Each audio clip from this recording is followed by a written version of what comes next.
जय श्री राम। क्या आप जानते हैं राम को मिली थी अद्भुत शक्तियाँ। चैत मास कथा श्रृंखला में आप सभी श्रद्धालुओं का हार्दिक स्वागत है। यह पावन चैत मास भगवान श्री राम के जीवन चरित्र को स्मरण करने का श्रेष्ठ समय है। प्रतिदिन इन कथाओं का श्रवण मन को शांति, भक्ति और शक्ति प्रदान करता है। आज हम इस दिव्य श्रृंखला के अध्याय 18 में प्रवेश कर रहे हैं, जहां महर्षि विश्वामित्र द्वारा श्री राम को दिव्य शक्तियों का वरदान मिलता है। तो आइए भक्ति और श्रद्धा के साथ आज की कथा आरंभ करते हैं।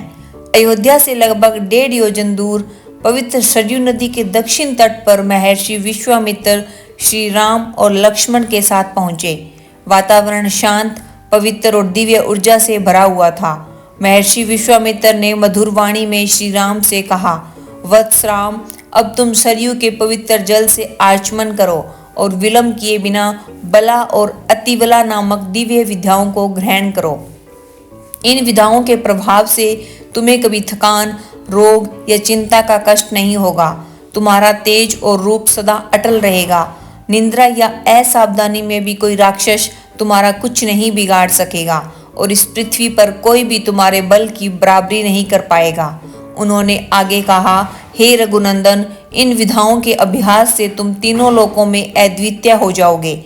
ज्ञान, बुद्धि, चातुर्य और उत्तर देने की क्षमता में कोई तुम्हारी तुलना नहीं कर सकेगा। ये दोनों विधाएं समस्त ज्ञान की जननी हैं।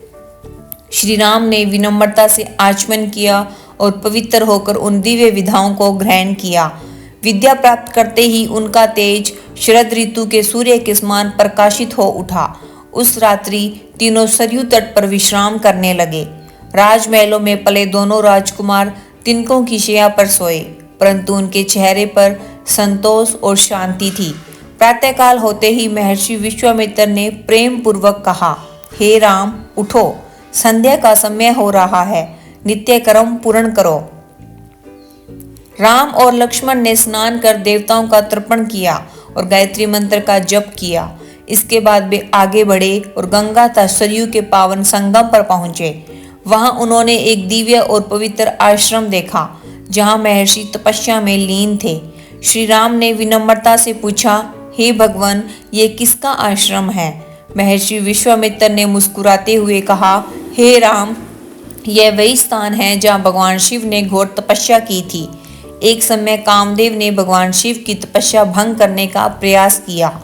तब भगवान शिव ने क्रोधित होकर उसे भस्म कर दिया। तभी से कामदेव अनंग नाम से प्रसिद्ध हुआ और यह स्थान अंगदेश कहलाया। यह सुनकर श्री राम और लक्ष्मण अत्यंत प्रभावित हुए। रात्रि में वे उसी आश्रम में ठहरे।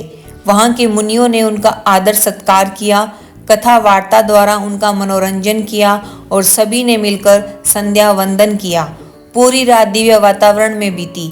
प्रातःकाल होते ही महर्षि विश्वामित्र श्री राम और लक्ष्मण से एक अत्यंत महत्वपूर्ण चर्चा करने वाले हैं, जो उनके जीवन की दिशा बदल देगी।